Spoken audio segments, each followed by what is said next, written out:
Kuwait প্রবাসীদের মাঝে voter নিবন্ধন ও জাতীয় পরিচয়পত্র বিতরণ সেবা চালু, দীর্ঘদিনের প্রত্যাশা পূরণে খুশি বাংলাদেশিরা। লোকসভা নির্বাচনের তৃতীয় ধাপের ভোটের আগে পেঁয়াজ রপ্তানিতে নিষেধাজ্ঞা তুলে নিল মোদী সরকার, মহারাষ্ট্রের ব্যবসায়ীদের মাঝে স্বস্তি। এবং মঙ্গল শোভাযাত্রা বর্ণিল আয়োজনে মালয়েশিয়ায় বর্ষবরণ উৎসব, বিনোদনের আয়োজনে খুশি রেমিটেন্স যোদ্ধারা।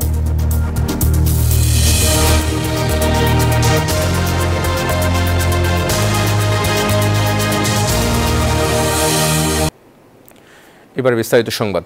কুয়েতে প্রবাসীদের মাঝে ভোটার নিবন্ধন ও জাতীয় পরিচয়পত্র এনআইডি সেবা চালু করেছে বাংলাদেশ দূতাবাস। এর মধ্য দিয়ে দীর্ঘদিনের প্রত্যাশা পূরণ হচ্ছে দেশটিতে থাকা প্রায় ৩ লাখ প্রবাসীর, যা নিয়ে উচ্ছ্বসিত সবাই। কুয়েত থেকে জাহাঙ্গীর খান পলাশের তথ্যচিত্র ডেস্ক রিপোর্ট। দীর্ঘ প্রতীক্ষার পর অবশেষে ভোটার নিবন্ধন ও জাতীয় পরিচয়পত্র সেবা পেতে যাচ্ছেন কুয়েতে বসবাসরত বাংলাদেশিরা। গেল শুক্রবার দেশটির মিসিলা এলাকায় অবস্থিত বাংলাদেশ দূতাবাসে এই সেবা কার্যক্রমের উদ্বোধন করা হয়। এতে সভাপতিত্ব করেন কুয়েতে নিযুক্ত বাংলাদেশের রাষ্ট্রদূত মোহাম্মদ আশিকুজ্জামান। দূতাবাসের কাউন্সিলর মোহাম্মদ মনিরুজ্জামানের পরিচালনায় উদ্বোধনী অনুষ্ঠানে প্রধান অতিথি ছিলেন নির্বাচন কমিশনার মোহাম্মদ আহসান হাবিব খান।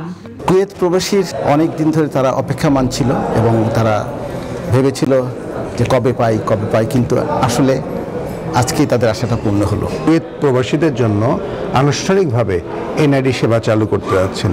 যারা এনআইডি কার্ড পাবেন, আপনারা নিশ্চয়ই জানেন, তারা ভোটার তালিকাভুক্ত হবেন। তো আমি আজকে বিশেষ দিনে আমি আমার নিজের পক্ষ থেকে এবং প্রবাসীদের সকলের পক্ষ থেকে আমি স্যারকে ধন্যবাদ জানাতে যাচ্ছি। আমাদের সম্মানিত কুয়েত প্রবাসীদের সহযোগিতায় আমরা এই সেবা কার্যক্রমটা সুন্দর করে সম্পন্ন এবং চলমান করতে পারব। উদ্বোধনী দিনে 19 জন প্রবাসীকে জাতীয় পরিচয়পত্র দেওয়া হয়। প্রথম পর্যায়ে 3 দিনার ফি দিয়ে জাতীয় পরিচয়পত্রে আবেদন করতে পারবেন প্রবাসীরা। Desk report, news 24। লোকসভা নির্বাচনের তৃতীয় ধাপের ভোটের আগে পেঁয়াজ রপ্তানিতে নিষেধাজ্ঞা তুলে নিল ভারত। শনিবার এক প্রজ্ঞাপনে এই নিষেধাজ্ঞা তুলে নেয় মোদী সরকার। এতে স্বস্তি ফিরবে মহারাষ্ট্রের ব্যবসায়ীদের মাঝে, কেননা মহারাষ্ট্রের পেঁয়াজ চাষি ও ব্যবসায়ীরা অনেক আগে থেকেই পেঁয়াজ রপ্তানির নিষেধাজ্ঞা প্রত্যাহারের দাবি জানিয়ে আসছিল। তবে নিষেধাজ্ঞা চলাকালেও ভারত সরকার সীমিত আকারে বাংলাদেশ, শ্রীলঙ্কা ও আমিরাতে পেঁয়াজ রপ্তানি করেছে। গত বছরের 8 ডিসেম্বর থেকে চলতি বছরের 31 মার্চ পর্যন্ত পেঁয়াজ রপ্তানিতে নিষেধাজ্ঞা দিয়েছিল দিল্লি।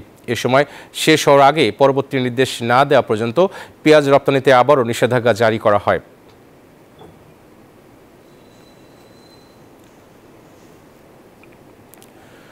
মঙ্গল শোভাযাত্রা, আলোচনা, বর্ণাঢ্য সাংস্কৃতিক অনুষ্ঠানের আয়োজনে ব্যাপক উৎসাহ উদ্দীপনার মধ্য দিয়ে কুয়ালালামপুরস্থ বাংলাদেশ হাই কমিশনের উদ্যোগে বাংলা নববর্ষ উদযাপন করা হয়েছে। 4 মে কুয়ালালামপুরের ক্রাফট কমপ্লেক্সে হাই কমিশনার মোহাম্মদ শামীম আহসান ও তার স্ত্রী পেন্ডোরা চৌধুরী আমন্ত্রিত অতিথিদের বৈশাখীর উত্তরীয় দিয়ে বরণ করে নেন এবং সবার সাথে নববর্ষের শুভেচ্ছা বিনিময় করেন। হাই কমিশনার মোহাম্মদ শামীম আহসান তার শুভেচ্ছা বক্তব্যে বলেন, মঙ্গল শোভাযাত্রা বাংলাদেশের নববর্ষ উদযাপনে একটি নতুন মাত্রা যুক্ত করেছে। দেশে ও প্রবাসী বসবাসরত বাংলাদেশের সব নাগরিকের নববর্ষ আরও সুখ ও স্বাচ্ছন্দ্য বয়ে আনবে বলে তিনি আশাবাদ ব্যক্ত করেন। প্রবাসী মুসলমানদের শতভাগ হালাল মাংস সরবরাহ করতে ইতালির রোমে চালু হলো বিসমিল্লাহ মাচেল্লেরিয়া দ্বিতীয় শাখা। রোম প্রবাসী বাংলাদেশি তারেক হাসানের এই উদ্যোগ রেমিটেন্স খাতে নাম লিখিয়েছেন। রোমে দিন দিন বৃদ্ধি পাচ্ছে প্রবাসী বাংলাদেশিদের ব্যবসা প্রতিষ্ঠান।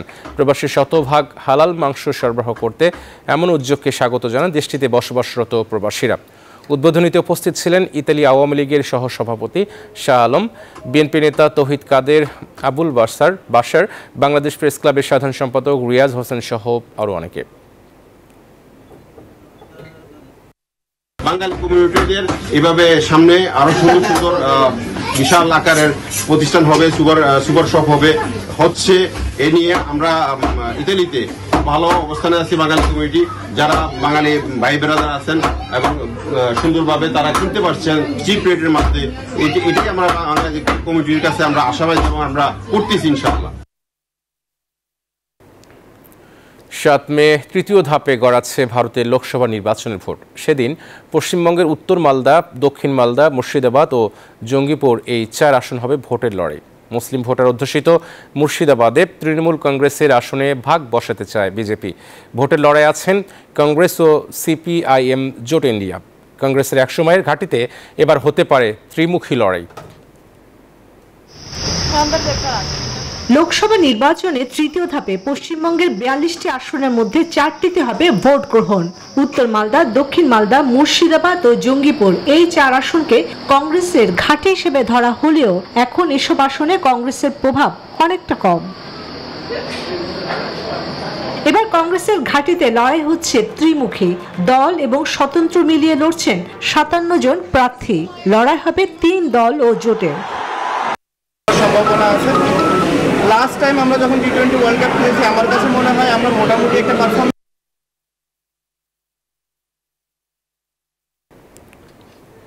দেশের বাজারে উন্মুক্ত করা হলো বিশ্বখ্যাত মার্সিডিজ বেঞ্জের 4টি নতুন মডেলের বৈদ্যুতিক বা ইকিউ গাড়ি। শনিবার রাজধানীর ইন্টারন্যাশনাল কনভেনশন সিটি বসুন্ধরায় আনুষ্ঠানিকভাবে পরিবেশসম্মত অত্যাধুনিক এসব গাড়ি উন্মুক্ত করা হয়। দিনব্যাপী আয়োজনে বেলা 12টা থেকে ছিল মনোমুগ্ধকর কনসার্ট। সন্ধ্যায় মার্সিডিজ বেঞ্জ ব্যবহারকারীদের সম্মানে করা হয় বিশেষ আয়োজন, যেখানে উপস্থিত ছিলেন বসুন্ধরা গ্রুপের ব্যবস্থাপনা পরিচালক সাইম সোভান আনভির, ভাইস চেয়ারম্যান সাফন সোভান সহ বিশিষ্ট ব্যবসায়ী ও গণ্যমান্য ব্যক্তিরা। দেশে মার্সিডিজ বেঞ্জের পরিবেশক রেনকন মোটরস লিমিটেডের কর্মকর্তারা জানান, রবিবার থেকে নতুন এই 4 মডেলের বৈদ্যুতিক গাড়ি ক্রেতারা কিনতে পারবেন। প্রদর্শন করা গাড়িগুলো যারা কিনবেন তাদের বাসায় ইকিউ চার্জিং স্টেশন ইনস্টল করে দেওয়া হবে।